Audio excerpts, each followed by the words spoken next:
All right, guys. So I'm gonna walk you through how to add a credit card or a debit card to your Apple Wallet.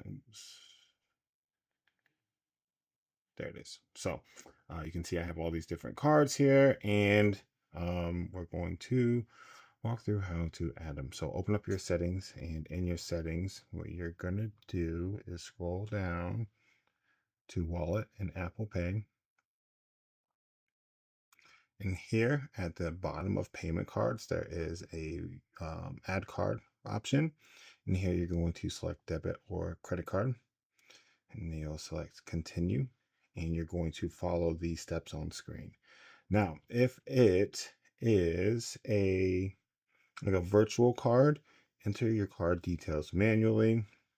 So you'll put the card name and the card number, and then on the next screen you'd put the CVV and the expiration date.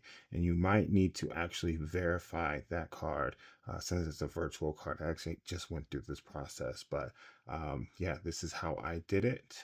And let's see if I have the option. No, does not show. Uh, but yeah, adding the card is super easy. And then to use it, you would double click the side. It's going to scan, and then you would just hold it near the reader like you would your card. It'll go ding, and that is how you use your debit card on Apple Wallet. So hope it helps, guys. If it does, like and subscribe. Thank you so much. See you next time. Bye.